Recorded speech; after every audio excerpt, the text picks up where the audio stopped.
तो सबसे पहले हम जानेंगे राहु ग्रह है क्या? इसके बारे में एक माइथोलॉजिकल स्टोरी है जो आप में से बहुत लोगों ने सुनी होगी, लेकिन कुछ लोग ऐसे भी होंगे जो आज भी राहु ग्रह से बहुत डरते हैं। तो सबसे पहले हम बात करेंगे राहु ग्रह है क्या? और ये हमें इतना डराता क्यों है? तो इसके बारे में हम एक छोटी-सी स्टोरी सुनते हैं। यहाँ से शुरू करेंगे कि मैं बहुत लंबी स्टोरी नहीं करूँगी, छोटी-सी क्लिप के बारे में बताऊँगी। आप सबने सुना होगा समुद्र मंथन के बारे में, समुद्र मंथन क्या है? और आप सब जानते होंगे कि उसमें से अमृत निकला था और वो अमृत राक्षसों के हिस्से में आया था।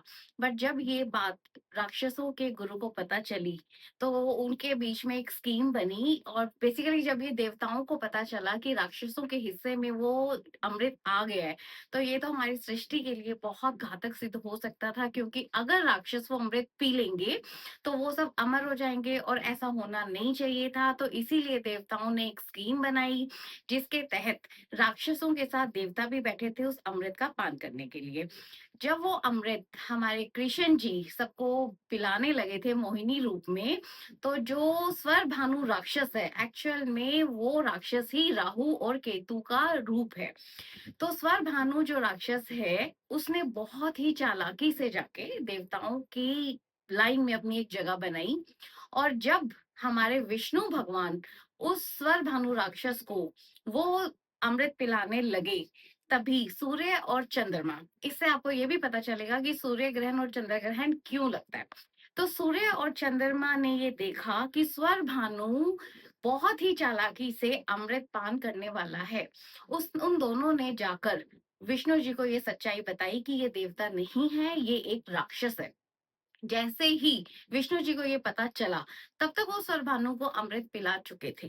लेकिन उसी वक्त वो अपने असली रूप में आए और उन्होंने अपने सुदर्शन चक्र से स्वर भानु की गर्दन को काट दिया, जिससे अमृत पान वो कर चुका था, तो वो अमर तो हो गया, लेकिन वो दो हिस्सों में बट गया। ऊपर वाला हिस्सा जो है उसका धड़ यहाँ तक, इसको हम बोलते हैं राहु, और जो नीचे का हिस्सा है उसे बोलते हैं केतु। अब जो ये राहु है, अब यहीं से आपको पता चलेगा कि पूजा पाठ में हम प्याज और लहसुन का प्रयोग क्यों नहीं करते। आधी से ज्यादा दुनिया इस बात को बोलती है कि जब हम कोई भी पूजा पाठ करते हैं तो हम लोग प्याज और लहसुन क्यों नहीं खाते, उसमें ऐसा क्या है? क्योंकि बहुत सी औषधियों में भी यूज़ होता है, आप सब जानते ही होंगे। लेकिन उसके पीछे जो माइथोलॉजिकल स्टोरी है कि क्यों पूजा पाठ में उसे यूज़ नहीं किया जाता, वो भी यहीं से निकल कर आती है। जैसा मैंने आपको बताया कि ऊपर का हिस्सा जो उसका बना, वो राहु बना। अब वहाँ से जो उसका खून निकलता है, ऊपर के हिस्से से जो खून निकला वो बना प्याज, और नीचे के हिस्से जो उसका खून निकला वो बना लहसुन। इसीलिए पूजा पाठ में प्याज और लहसुन दोनों चीजों को अवॉइड किया जाता है। अब हम चलते हैं वापस राहु ग्रह के ऊपर। राहु ग्रह हमारे दिमाग पे असर क्यों करता है? क्योंकि जैसा मैंने आपको बताया है कि ये हमारा ऊपर का हिस्सा है और ये हमारे सिर में ही बैठता है और हमारे जो दिमाग है उसके ऊपर अपना पूरा कंट्रोल कर लेता है। और अब जब ये हमारे दिमाग पे बैठ जाएगा, तो आप ये समझ सकते हैं कि एक राक्षस जब हमारे दिमाग पे बैठा है, या तो वो हमें बहुत ज्यादा देगा या हमसे सब कुछ छीन लेगा। अब जो इस बारे में कहा जाता है कि राहु जब अपार धन देता है, तो वो कैसे देता है? चालाकी से। जब राहु हमारे दिमाग पे हावी होता है तो हमें बहुत सारे न्यू आइडियाज आते हैं।